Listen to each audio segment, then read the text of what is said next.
बाबू 5/5/2023 को सीसीएल में माइनिंग सरदार का जो क्वेश्चन पेपर हुआ उसको मेरे पास के स्टूडेंट ने बड़ा अच्छा परफॉर्म किया। आप ही लोग ने यूट्यूब में लिखा, उसी को हम यार रिव्यू कर रहे हैं। जिनने बहुत अच्छा परफॉर्म किया उनके लिए तो है ही है, जो नहीं कर पाए या जो आने वाली पीढ़ी है उनके लिए भी ठीक है। और बहुत सा बच्चा लोग भेजा कि ये इसमें कंफ्यूजन, इसमें कंफ्यूजन, तो उसको भी दूर कर देंगे। लेकिन सिर्फ इसको रिव्यू नहीं करूंगा, इसके साथ साथ एक्सप्लेन करते चलूंगा ताकि 500 MCQ पैदा हो जाए अलग से। ये 50 टूल के लिए थोड़े कर रहा हूं जी, एक्स्ट्रा 500 MCQ पैदा हो जाए, मेरे स्टूडेंट में अंडरस्टैंडिंग डेवलप हो जाए। That is my duty. Okay, हम चालू करते हैं फिर। और ईमानदारी के साथ प्रयास कीजिए, बेईमानी से प्रयास कीजिए। खुचरा खुचरा में 2-2 4-4 question important. What is important? Important nothing is important, everything is important, everything is not important. Getting my points? If you getting good, not getting good, ठीक। डेफिनेशन बताए थे बेटा, वो एमसीएल के टाइम में बताए थे, अभी भी 4-5 को पार्ट डेफिनेशन फ्रॉम सीएमआर करके दिए थे, ठीक है। और ये कमेटी को कई बार समझा। एक जो मेरे पास क्वेश्चन पेपर है वो पहला ही क्वेश्चन है कमेटी के ऊपर। सबको अलग अलग आता है, आगे पीछे आता है क्वेश्चन, रहते वही आगे पीछे। Committee means a committee constituted under section blank of the mines act 1952। कई बार बताया था, हम बताए भी थे कि सेफ्टी कमेटी अलग होता है बेटा, कमेटी अलग होता है, बहुत बड़ा कमेटी होता है, ये भी बताए थे। और माइंस एक्ट माइंस रूल्स के प्लेलिस्ट में जाइएगा, वहां सेक्शन 12 सेक्शन 13 14 को समझाए। अभी हम यहाँ पर 2 से 2.5 मिनट में पूरी कमेटी को बताएंगे। तो ये जो कमेटी जिसकी बात चल रही है, ये कमेटी माइंस एक्ट के सेक्शन 12 के अधीन गठित होती है। Committee means committee constituted under section U oblique S लिखा मतलब under section 12 of the Mines Act 1952। But question, who will appoint the committee constituted under section 12 of the Mines Act 1952? इस committee को कौन अपॉइंट करेगा बाबू, कौन constitute करेगा? जो section 12 के अधीन गठित होने वाली कमेटी है, इसको गठन कौन करता है? Central government. कौन करेगा? Central government. Central government is the appointing authority और constituting authority of the committee constituted under section 12 of the mines act 1952। Committee में कौन कौन होते हैं? 8 आदमी होते हैं। कितना आदमी होता है बेटा? 8। हम यहाँ कुछ और लिखेंगे, सुनते रहिए, वहां सब लिखा हुआ है, प्लेलिस्ट में जाइएगा। कौन कौन 8 आदमी होते हैं? एक गवर्नमेंट सर्वेंट होता है, मतलब गवर्नमेंट सर्विस करने वाला व्यक्ति होगा, but who is not chief inspector of mines और इंस्पेक्टर ऑफ माइंस। वो एक गवर्नमेंट सर्वेंट होगा जो कि चीफ इंस्पेक्टर ऑफ माइंस भी नहीं है और इंस्पेक्टर ऑफ माइंस भी नहीं है। And he will be act as a chairman. वो जो गवर्नमेंट सर्वेंट होगा और a person in the government service, he will be act as a chairman of the committee, but he is not chief inspector of mines or inspector of mines। लेकिन वो chief inspector of mines और inspector of mines नहीं है, नाट बोल रहे बच्चा, ठीक है। दूसरा कौन रहेगा? मेंबर रहेगा chief inspector of mines. Chief inspector of mines chairman नहीं रहता बेटा, मेंबर रहते हैं। इसके बाद 2 persons to represent the interest of miners. और ये सारे आदमी को कौन अपॉइंट करेगा? पहले ही बताया, हु विल कंस्टिट्यूट द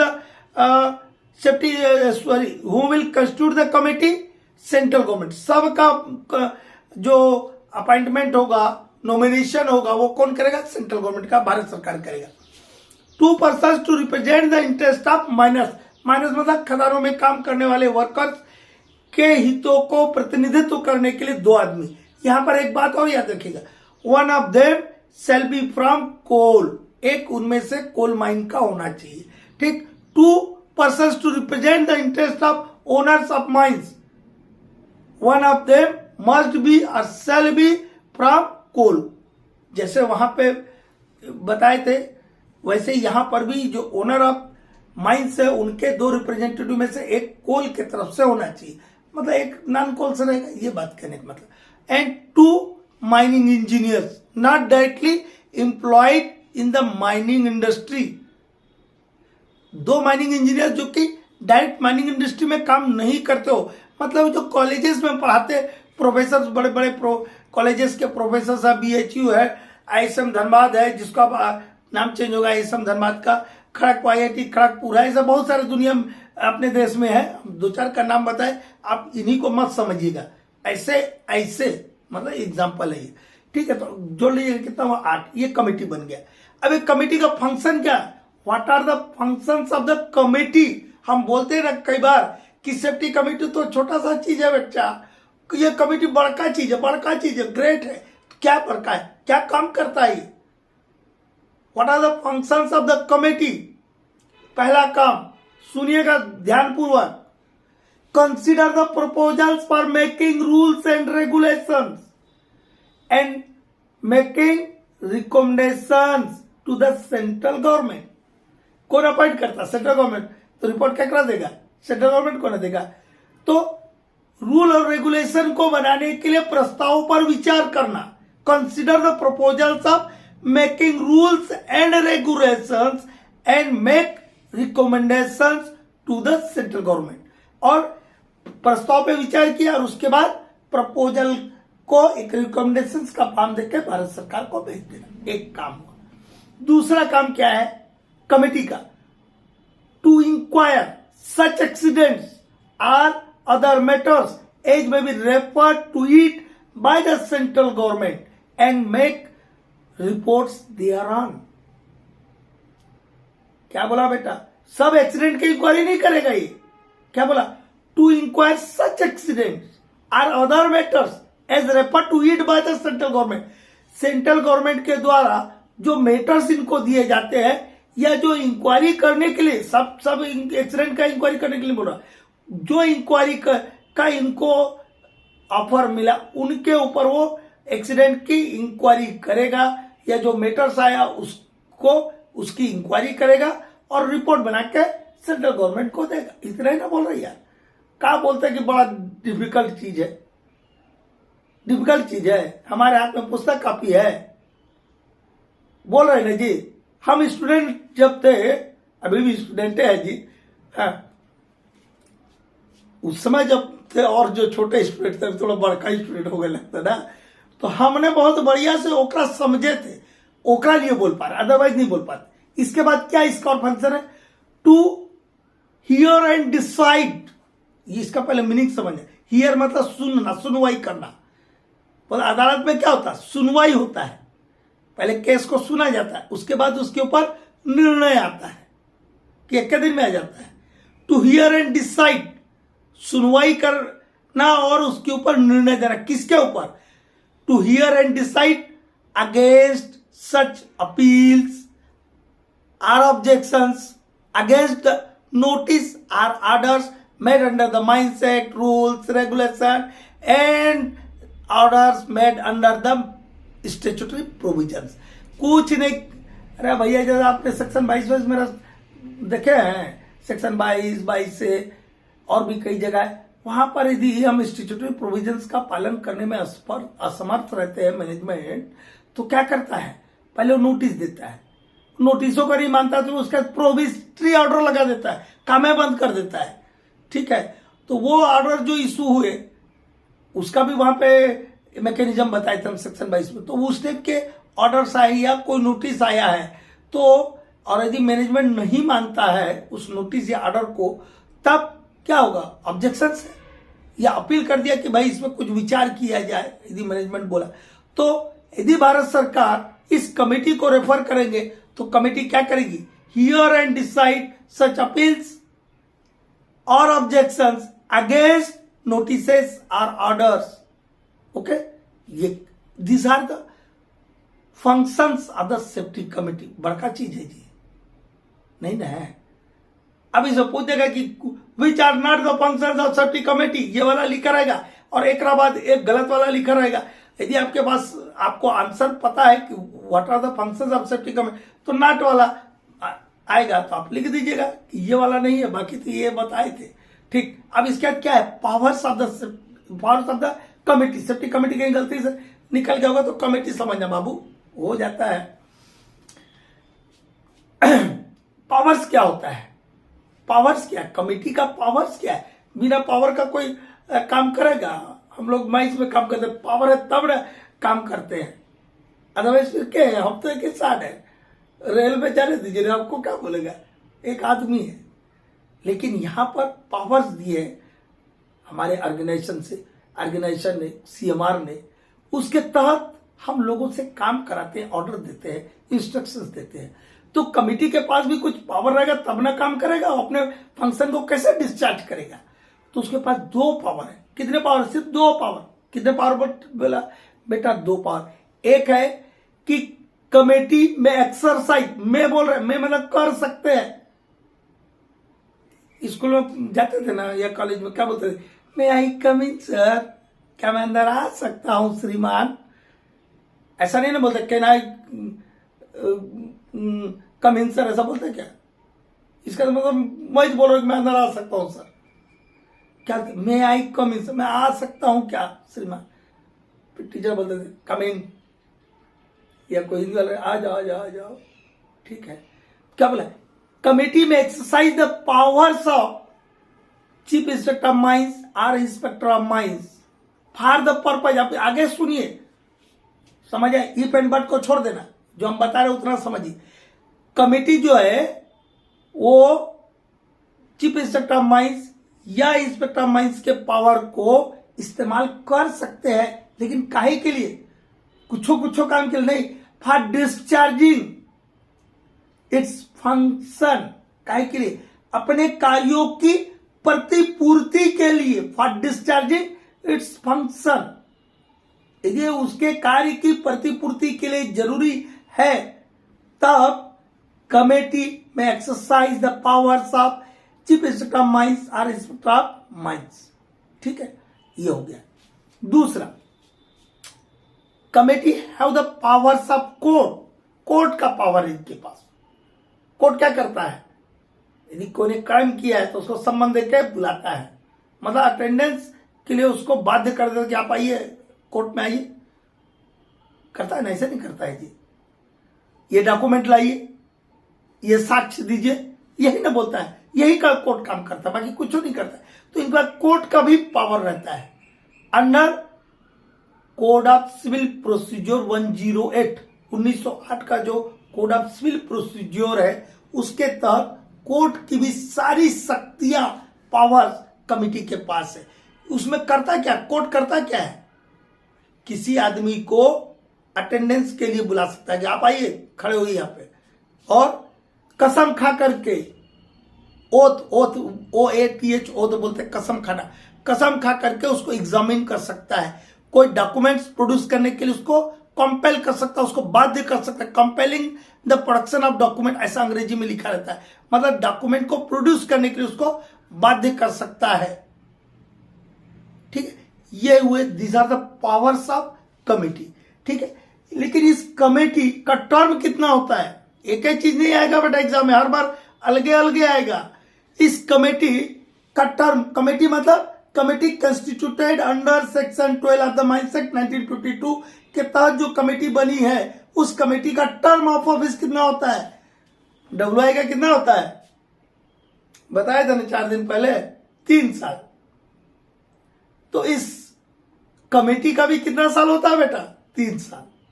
ठीक है, उसमें भी इवेंट बटा, उससे आपको लेन देना नहीं, आपको उतना ही ऑब्जेक्टिव आएगा, और जितना आपको आएगा उतना ही हम बताएंगे। आलतू फालतू चीज आप लोग को बता के इसको खराब नहीं करेंगे। ठीक है, टर्म ऑफ ऑफिस, इस कमेटी का जो सेक्शन 12 के दिन गठित कमेटी का टर्म ऑफ ऑफिस कितना होता है? 3 ईयर्स। इसका सेक्रेटरी कौन होता है? ये टर्म ऑफ ऑफिस कहां लिखा है? Rule 3 of the mines rules 1955। ठीक है, अब रूल 4 में क्या लिखा है? Secretary to the committee. इस कमेटी का सेक्रेटरी कौन होगा? A inspector of mines nominated by the chief inspector of mines. Chief inspector of mines ने जिस इंस्पेक्टर ऑफ माइंस को नॉमिनेट किया है, he will be act as a secretary to the committee. ठीक है, तो नेक्स्ट की तरफ बढ़ते हैं, नेक्स्ट क्वेश्चन लेते हैं। बाबू, ये क्वेश्चन नंबर 2 था जो मेरे पास सप्लाइड है। The lighting provided in a mine shall be so arrange as to prevent, मतलब माइन में जो हम लाइटिंग प्रोवाइड कर रहे हैं उसको इस प्रकार से अरेंज करना है कि वो क्या रोकना चाहिए, ग्लेयर, मतलब चकाचौंध नहीं होना चाहिए, सफिशिएंट लाइट होना चाहिए, adducted GLARE glare, sufficient adducted light होना चाहिए, ग्लेयर पैदा नहीं करना चाहिए। इन सफिशिएंट लाइट में क्या होगा वो भी हम देखेंगे। खाना खाने के लिए बोला, आपको बैलेंस डाइट खाने के लिए बोलता है कि इतना खा लीजिए कि सीधा यहां तक भर जाए और अपच हो जाए, इसके लिए ना बोलता है। आपको एडक्टेड मतलब बैलेंस्ड डाइट खाना भी, तो आपको लाइट भी प्रोवाइड करना है तो एडक्टेड लाइट प्रोवाइड करना है और इस टाइप से अरेंज करना है कि ग्लेयर पैदा ना करे। ठीक है, तो ये तो हो गया। अब लाइटिंग से संबंधित 10-12 को MCQ ले लेते हैं जो और आ सकते हैं। ये तो आ गया, एक अलावा जो आएगा वो तो बताएंगे। ठीक है, यहां से 2 लिखे हैं, जगह कम था।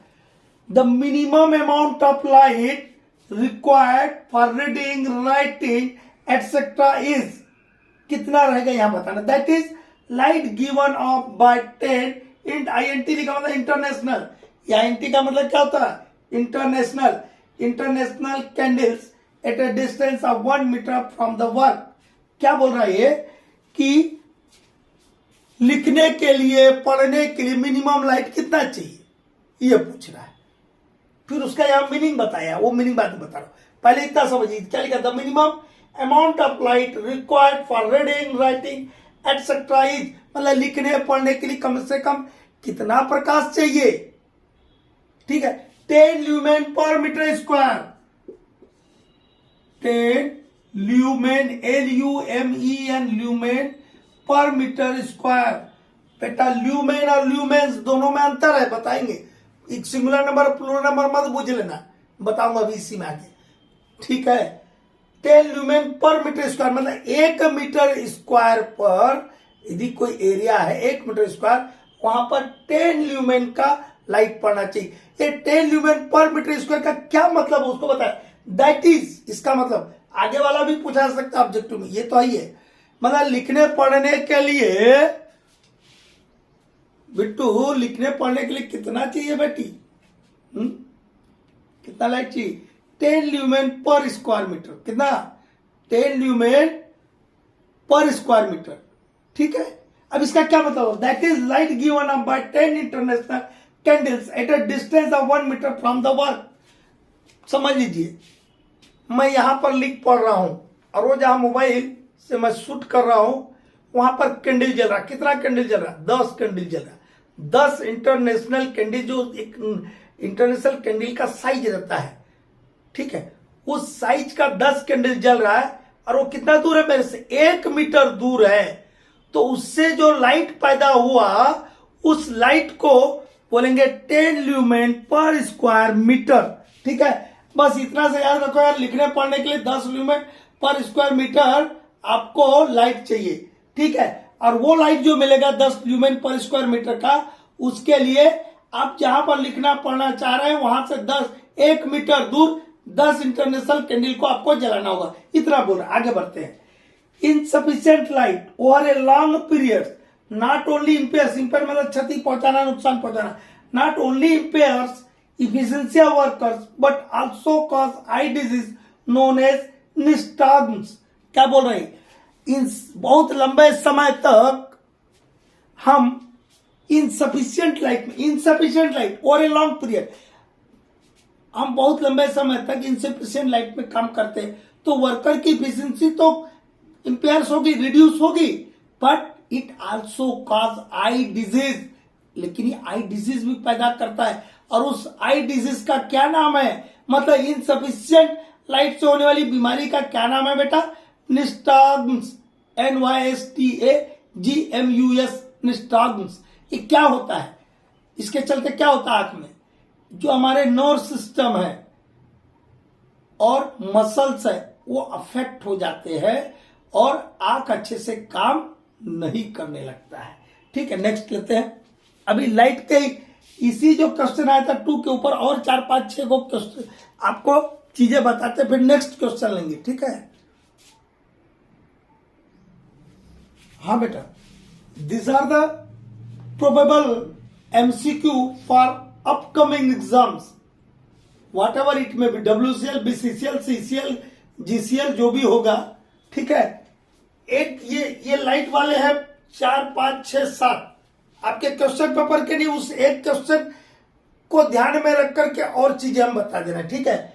एक ये लाइट के ऊपर नहीं है, एक और बीमारी होता है एंकीलोस्टोमाइसिस, जिनको अंग्रेजी पढ़ते नहीं आएगा उनके लिए हिंदी में भी लिख दिया, देखिए एंकीलोस्टोमाइसिस, ये एंकीलोस्टोमाइसिस, इसका और दूसरा नाम होता है माइनर्स एनीमिया, माइनर्स एनीमिया। ये हुक ऑर्म डिजीज है, हुक ऑर्म डिजीज है, काहे के चलते होता है, caused by thread like blood sucking arm, जो ब्लड सकिंग, ब्लड खींचते हैं, खींच लिया ब्लड, बैठा डंक मारा खींच लिया, तो जो ब्लड सकिंग ऑर्म है उनके चलते जो बीमारी होता है हुक ऑर्म डिजीज है, that hookworm disease is also known as ankylostomiasis, okay, and it is also known as Miner's anemia. Now next हम पढ़ते ना स्टैंडर्ड ऑफ इल्यूमिनेशन, उसमें देखे होंगे 10 हॉरिजॉन्टल 15 वर्टिकल, ऐसा कुछ वर्ड आप पढ़ते होंगे। तो वहां एक वर्ड आता लक्स, 10 लक्स, ऐसा पढ़ते ना, 10 लक्स H, 10 लक्स V, मतलब H मतलब हॉरिजॉन्टल, V मतलब वर्टिकल, ठीक है। तो ये लक्स किसको बोलते हैं, लक्स क्या है, ये यूनिट है, जैसे अपन वजन जानते होते किलोग्राम में, वैसे ही लाइट कितना आ रहा है उस लाइट सोर्स से, उसको बताने के लिए, उसको मेजर करने के लिए जो हम यूनिट इस्तेमाल करते हैं, दैट इज लक्स। लक्स क्या है, यूनिट ऑफ इल्यूमिनेशन, ये ऐसा यूनिट है। ऐसा ही क्या होता है बेटा, सिस्टम ऑफ इंटरनेशनल, जो पूरी दुनिया में अडॉप्टेड है, ठीक है, ठीक है। और ल्यूमेन पर मीटर स्क्वायर क्या होता है वो भी यहां पे बता रहे हैं। ये 1 ल्यूमेन पर स्क्वायर मीटर का मतलब होता है 1 लक्स, ठीक है। तो लक्स का क्या मतलब है, यूनिट ऑफ इल्यूमिनेशन इन ऐसा यूनिट, एंड ए लक्स मतलब 1 lux, 1 lux is an illumination of 1 lumen per square metre. 1 lumen per square metre को बोलते हैं 1 लक्स, ठीक है। और लिखने पढ़ने के लिए कितना चाहिए भैया प्रकाश, 10 ल्यूमेन पर मीटर स्क्वायर, मतलब लक्स में बोलेंगे तो कितना लक्स हो गया, 10 लक्स, क्योंकि 1 लक्स का मतलब क्या, 1 ल्यूमेन पर स्क्वायर मीटर, तो 10 ल्यूमेन पर मीटर स्क्वायर क्या बोलेंगे, 10 लक्स, 10 लक्स चाहिए लिखने पढ़ने की। लक्स में बोलेंगे तो 10 लक्स, वहां पे भी हम बता सकते थे, लेकिन यहां बताए क्यों, उसके पीछे भी कुछ कारण रहते हैं।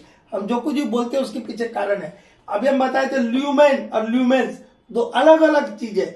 ल्यूमेन ये unit of light emitted by light source, कोई भी लाइट सोर्स है उससे जो लाइट निकल रहा, कितना निकल रहा लाइट, इमिट मतलब छोड़ना, कितना लाइट उससे निकल रहा है उसको हम ल्यूमेन में बोलते हैं। लेकिन ल्यूमेंस वर्ड यदि आ गया तो वो सिर्फ लैंप के द्वारा जो लाइट छोड़ा जा रहा है उसको मेजर करने के लिए हम वर्ड इस्तेमाल करते हैं ल्यूमेंस, ठीक है। ऐसा लगे, ये प्लूरल सिंगुलर का झंझट नहीं है। और लाइट इंटेंसिटी क्या में मेजर करते बेटा, light intensity is measured in candles और कैंडल पावर। एक कैंडल सीजी यूनिट है, ठीक है। लाइट इंटेंसिटी अलग चीज है और यूनिट ऑफ इल्यूमिनेशन अलग चीज है। यूनिट ऑफ इल्यूमिनेशन है लक्स, और 1 लक्स का मतलब होता है 1 ल्यूमेन पर स्क्वायर मीटर, ठीक है। और लाइट इंटेंसिटी को काय में मेजर करते हैं, कैंडल में। लाइट इंटेंसिटी को काय में मेजर करते हैं, कैंडल्स या कैंडल पावर। अरे पहले के जमाने में क्या हुआ करते थे, यही सब ना हुआ करते थे। मोमबत्ती को ना कैंडल बोलते हैं, बिजली तो बाद में ना आया, लेकिन ये सब जो पहले से था मोमबत्ती, तो जो था उसी के ऊपर ना बोलते हैं। HP बोलते हैं, हार्स पावर, घोड़े की शक्ति। बाद में उसके तो वाट, किलोवाट और वाटे लग गया, मराठी में वाट लगने का दूसरा मतलब होता है। ठीक है, तो ये हुआ। अब नेक्स्ट क्वेश्चन लेते हैं। हाँ बाबू, नेक्स्ट क्वेश्चन लेते हैं। ये पेपर है ना हमारे हाथ में। Question number 3। ये क्वेश्चन नंबर 3 पता है, जो बच्चा मुझे फॉलो कर रहा है, 5 तारीख को एग्जाम था, 1, 2 या 3 तारीख को हम बताए होंगे, बताए थे ना। ढेर सारा महाधमाका और क्या क्या ढेर सारे नाम से हम निकालते हैं, हमको भी समझ नहीं आता है कौन नाम से निकालते हैं हम लोग। ठीक है, क्वेश्चन नंबर 3 क्या बोला था? No person shall be admitted as a candidate at any examination held by board unless is blank years of age. एक ये वाला क्वेश्चन था और एक ये वाला था जहां पे बीएमई भी लिखा था, याद है कि बीएमई और एक जगह बोर्ड लिखा था। इसलिए लिखा था कि बीएमई का मतलब ही बोर्ड होता, बीएमई मतलब बोर्ड ऑफ माइनिंग एग्जामिनेशन, उसको सिंपली बोर्ड भी बोलते हैं। तो जो बोर्ड के द्वारा एग्जाम लिया जाना है, माइनिंग बोर्ड के द्वारा, मतलब डीजीएमएस एग्जामिनेशन, उसके लिए कोई भी कैंडिडेट का एज कितना चाहिए, कॉम्पिटेंट पर्सन का बताए थे। कॉम्पिटेंट पर्सन का एज कितना चाहिए? 20 साल। अरे तो जो कॉम्पिटेंट होगा वही एग्जाम में बैठेगा जी। तो 20 साल हो गया, तो यहां कितना हो गया? 20 साल। और इसके पहले वाला या इसके बाद में एक और क्वेश्चन इसी के साथ बताए थे कि बोर्ड के द्वारा ली जाने वाली एग्जामिनेशन को कितने बार अटेम्प्ट कर सकते हैं आप, कितने बार दे सकते हैं? Not beyond 7 attempts, not beyond 7 attempts. 7 बार से ज्यादा आप अब के टाइम में 2017 का जो रेगुलेशन आ गया उसके बाद आप नहीं बैठ सकते हैं। ठीक है, अच्छा अब ये लीजिए क्वेश्चन, ये तो बताया था, ये वाला को 50 बार ग्रुप में भेजा था। जो ग्रुप से जुड़े हुए बच्चे हैं, माइंस रूल्स के प्लेलिस्ट में LWW लिव विद वेजेस, आज जिसको ईएल अर्न लीव बोलते हैं, उसका सेक्शन 52 का, और एक उसमें बहुत सारे भेजे होंगे, और एक जिसमें मेरी मदर का फोटो लगा है, वो मुखड़ा नहीं बोलते आप लोग, क्या बोलते हैं? हाँ, तो उसमें जो लगा है ना, वहां पे एम्प्लॉयमेंट ऑफ वीमेन वाला भेजा था, जो कि 2019 में जो एम्प्लॉयमेंट ऑफ वीमेन के ऊपर गजट नोटिफिकेशन आया था। ठीक है, तो ये इसको भी कम से कम 50 बार भेजा होगा, अभी ये सीसीएल एग्जाम के पहले। और जो एनसीएल से अभी तक देख रहा होगा वो तो 100-150 बार भेजे होंगे हम ग्रुप में, हर 2-4-5 दिन में तो रिपीट करते रहते हैं। क्या क्वेश्चन था? ये है live with annual live with wages वाला, लिव विद वेजेस या एनुअल लिव विद वेजेस या अर्न लिव या ईएल, एक ही चीज होता है। पहले ये क्वेश्चन को बाद में देखते हैं, ये तो छोटा चीज है आप लोग के भी। ये पूरा क्या है एक मिनट में बताएंगे आपको। यदि पूरा देखना है तो माइंड रूल्स के प्लेलिस्ट में जाएगा। जो मेन चीज है, रेट दिया है पहली बार। पहले में क्या दिया? रेट मतलब किस हिसाब से मिलेगा आपको ईएल। लिव विद वेजेस, जिसको हम LWW लिख रहे हैं, लिव विद वेजेस या एनुअल लिव विद वेजेस या ईएल या अर्न लिव, किस हिसाब से मिलेगा, कब मिलेगा? पहली बात कब मिलेगा? यदि कोई आदमी, कोई हमारा एम्प्लॉय 1 कैलेंडर ईयर्स की सर्विस पूरी करता है, तब उसको सब्सिक्वेंट कैलेंडर ईयर में, मतलब अगले साल में, उसको लिव विद वेजेस दिया जाएगा, ईएल दिया जाएगा, अर्न लिव दिया जाएगा। ये एक ही चीज होता है। ठीक है, दिया जाएगा। किस हिसाब से जाएगा? उसका हिसाब ये है, इन case of underground mines, in case of underground mines, one day मतलब वो 1 दिन का छुट्टी। अनि तो 1 दिन बोलेगा, 1 दिन नहीं दे रहा रे बाबा राजू, रे बाबा वनडे दे रहा, वनडे ना दे रहा बाबा, वनडे लीव। क्या बोल रहा है? इन case of underground mines, one day leave for every 15 days of work performed by him. ठीक है, अंडरग्राउंड के केस में हर 15 दिन के उसने जो काम किया उसके बदले में उसको 1 दिन का छुट्टी। वहां जो वनडे लिखा उसका यह मतलब है, कौन सी छुट्टी? LWW लिव विद वेजेस और एनुअल लिव विद वेजेस और ईयर। अदर केस में मतलब सरफेस में काम कर रहा हो या ओपन कास्ट में काम कर रहा हो, तो वनडे मतलब one day leave for every 20 days of work performed by him. ये हिसाब हो गया भैया, इस हिसाब से आपका छुट्टी बनेगा। लेकिन हम स्टार्टिंग क्या किए थे कि तब ना देंगे जब उसने एक कैलेंडर ईयर की सर्विस पूरी कर ली है। ठीक है, तो कैलेंडर ईयर का सर्विस बोल रहे हैं यहाँ पे, कैलेंडर ईयर नहीं बोल रहा हूं बेटा। नहीं तो जो हड़बड़िया रहते ना बिना सोचे समझे बोलेगा सर कैलेंडर ईयर का तो आप डेफिनेशन बताए थे कि 12 महीने का समय जो 1 जनवरी से चालू होता है और 31 दिसंबर को खत्म होता है। हाँ बेटा, वो तो मैं कैलेंडर ईयर की डेफिनेशन बताया, मैं यहाँ कैलेंडर ईयर नहीं बोल रहा हूं बेटा, एक कैलेंडर ईयर सर्विस बोल रहा हूं, एक कैलेंडर ईयर की सर्विस के बारे में चर्चा कर रहा हूं। तो दोनों अलग अलग चीज हुआ ना, वो तो साल ना है बेटा। 1 जनवरी से 31 दिसंबर के बीच जो 12 महीने का समय वो कैलेंडर ईयर हुआ। यहाँ कैलेंडर ईयर सर्विस की बात चल रही है। आपको हड़बड़िया भी होगा तो सुन के तो कम से कम समझ जाएगा कि नहीं अलगे अलगे चीज बोल रहे हैं। कैलेंडर ईयर सर्विस किसको बोलते? अंडरग्राउंड के केस में तब माना जाएगा कि किसी भी एम्प्लॉय ने कैलेंडर ईयर की सर्विस कंप्लीट की है यदि उसका अटेंडेंस जो है नॉट लेस देन 190 डेज होगा। कितना दिन बोला बेटा? अंडरग्राउंड के केस में कब माना जाएगा कि उस एम्प्लॉय ने कैलेंडर ईयर की सर्विस पूरी कर ली है? 190 डेज। मतलब एक साल में कितना दिन होता है? 365 दिन होता है ना जी। 365 पॉइंट में कुछ और रहता है, मतलब 365। तो जो 365 दिन है उस 365 दिन में से कम अंडरग्राउंड में 190 डेज यदि आपने किसी कैलेंडर ईयर में आपने नौकरी किया है, अटेंडेंस है आपका, तब आपको नेक्स्ट कैलेंडर ईयर में जो भी हमें हिसाब बताए 1 डे पर every 15 days of work performed by him in case of underground and 1 day leave for every 20 days of work performed by him in case of open cast mine or surface other case जिसको बोला था, तो उस हिसाब से मिलेगा यदि उसने अंडरग्राउंड में 190 डेज ड्यूटी किया तो इसको बोल रहे हैं कि एक कैलेंडर ईयर का सर्विस कंप्लीट माना जाएगा। अदर केस में था ओपन कास्ट या सरफेस में नॉट लेस देन 240 डेज, मतलब 365 में कम से कम 240 दिन यदि आपका अटेंडेंस है तब आपको अगले साल जो है ईएल मिलेगा, अदरवाइज नहीं मिलेगा, ये बोल रहा हूं।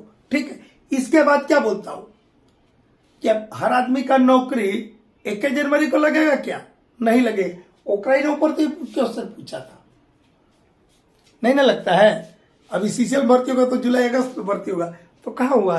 1 जनवरी से नहीं हुआ। तो यही बोलता है कि क्या बोलता है कि यदि किसी आदमी का नौकरी 1 जनवरी के अलावा कोई दिन लगा है तब उसको फिर अगले साल ईएल मिलेगा, लेकिन उसके लिए शर्तें दिया।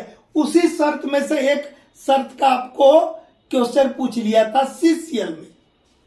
क्या बोला? A person whose service commences otherwise than on the first day of January, मतलब 1 जनवरी को उसके अलावा किसी दिन किसी आदमी का नौकरी लगता है, ही shall be entitled for EL or LWW or annual leave with wages in the subsequent calendar year if he has, there are 2 criteria, if he has put attendance not less than 1/2 of the total days during the remainder of the calendar year। पूजा बाबू क्या बोले? मेरा नौकरी मान लिया जाए 1 जुलाई को लगा, 1 जुलाई 2023 को मेरा सीसीएल में अपॉइंटमेंट हो गया, मान लिया जाए, मान लिया तो जुलाई से दिसंबर तक का गिनो, जुलाई अगस्त सितंबर अक्टूबर नवंबर दिसंबर 6 महीना हुआ। 6 महीना मतलब 6 18 180 दिन मोटा मोटी। ठीक है, वो 30 31 को छोड़ दिया जाए, 30 मान के पकड़ा, 6 18 180 दिन हुआ। ठीक है, 180 डेज हुआ। उस 180 डेज का 1/5 यदि मेरा अटेंडेंस होगा तो कितना आएगा? 5 तिया 15, यहां बचा 3, 0 5 छक्के 30, 36। कम से कम मुझे कितना दिन हाजिर रहना होगा? बचे दिन में से 36 दिन मेरा प्रेजेंट ही रहेगा, तो मुझे अगले साल के लिए ईएल मिलेगा। कितना ईएल मिलेगा? 15 दिन एक के लिए 15 दून 30, 2 ईएल मिलेगा। कितना दिन मिलेगा? 2 ईएल मिलेगा। ठीक है, ये हो गया अंडरग्राउंड के केस में। और ओपन कास्ट के केस में not less than 2/3 of the remainder of the calendar year, जो कैलेंडर ईयर का जितना भी दिन बचा उसका 2/3 से अटेंडेंस कम नहीं होना चाहिए। लेकिन यहाँ पे क्या बोला, ये बाकी वाला तो पढ़ दिया, shall be entitled for the leave with wages in the subsequent calendar year at the rate of 1 day for every 15 days of work performed by him if he has put in attendance for। अरे 15 दिन वाला बात ना बोला बेटा, अब 15 दिन किस में मिलता है, अंडरग्राउंड वाले केस में। तो अंडरग्राउंड वाले को पूछ रहा हूं, तो अंडरग्राउंड में कितना बताया हमने, कितना बताया, not less than 1/2 of the total remainder of the calendar year. ठीक है, वो वाला बोला।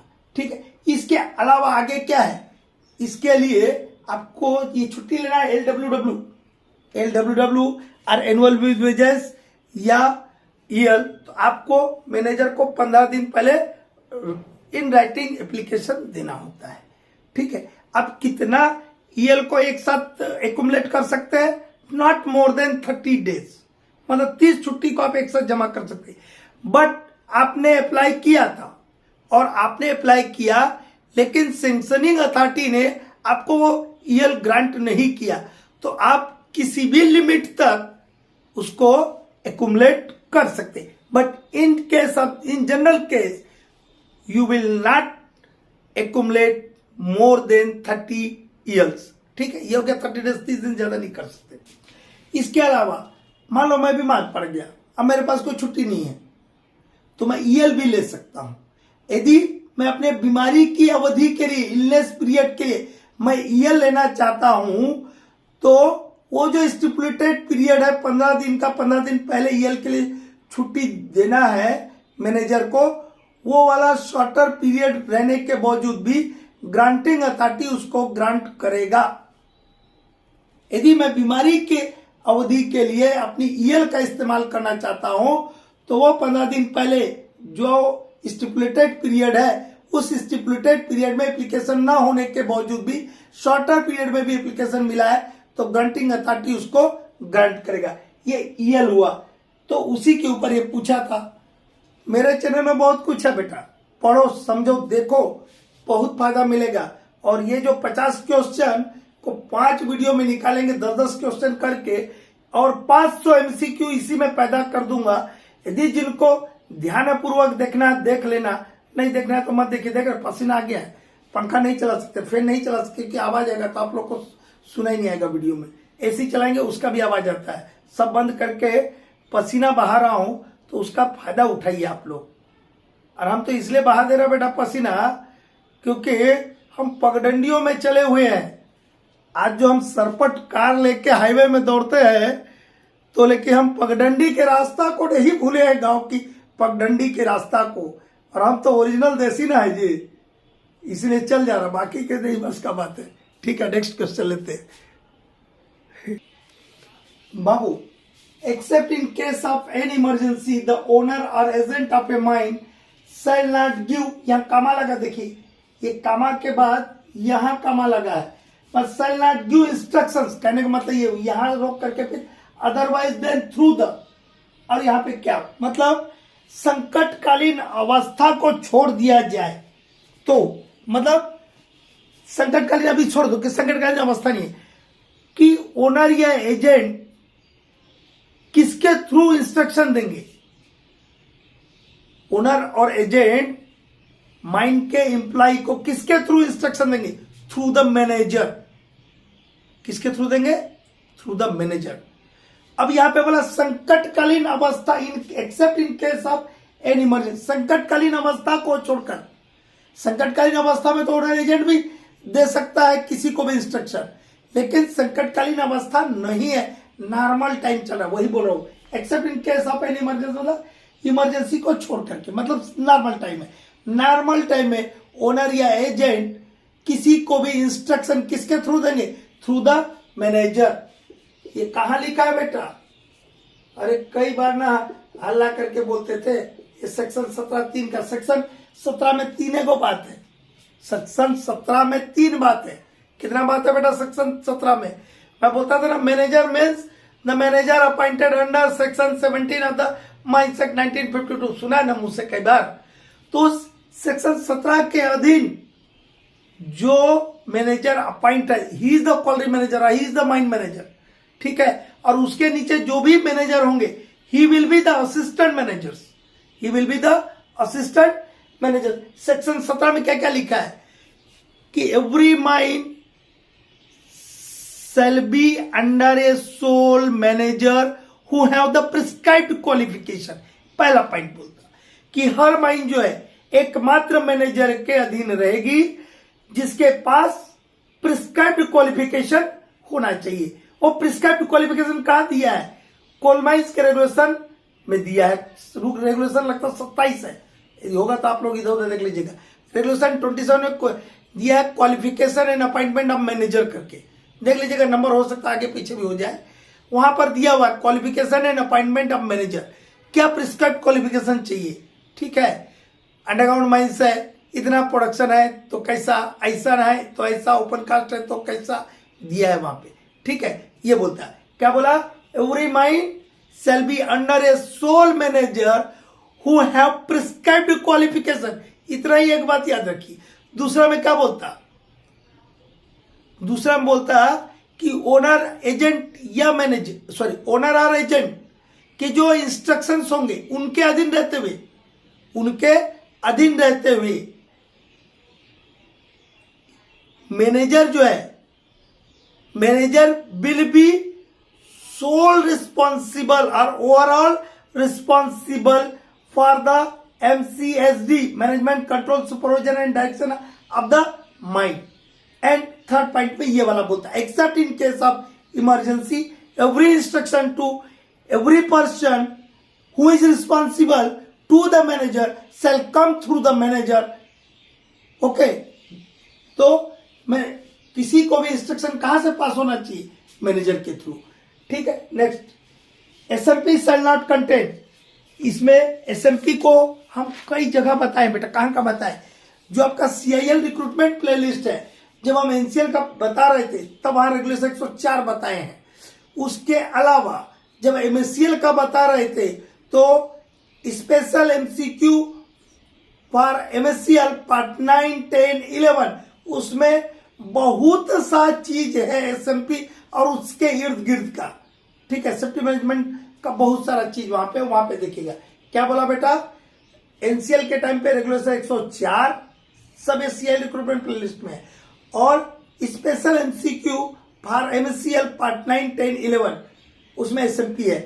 तो यहां पे दे दिया था कि नॉट कंटेन बोला, ये वाला याद रखिएगा। ये नाटे में गड़बड़ा जाता, अरे क्या नहीं होना चाहिए बोल रहा हूं, क्या नहीं रहता ये बोल रहा हूं, क्या रहता वो नहीं, क्या क्या रहता हो तो दिया है। पहला दिया है ways to measure, monitor and evaluate performance of the safety management plan, जिसको हम ऑडिट करके बताएंगे कि ये ऑडिटेबल होता है, ठीक है। यही बात हो रहा है। प्रिंसिपल हजार्ड मैनेजमेंट प्लान, जो हजार्ड है उसका मैनेजमेंट करने के लिए हम सेफ्टी मैनेजमेंट प्लान बनाते हैं। Defined mine safety and health policy of the company, ये भी रहता है इसमें। क्या नहीं रहता है? Details of non involvement of mine workers in the development and application, ये इसका पार्ट नहीं है, ठीक है।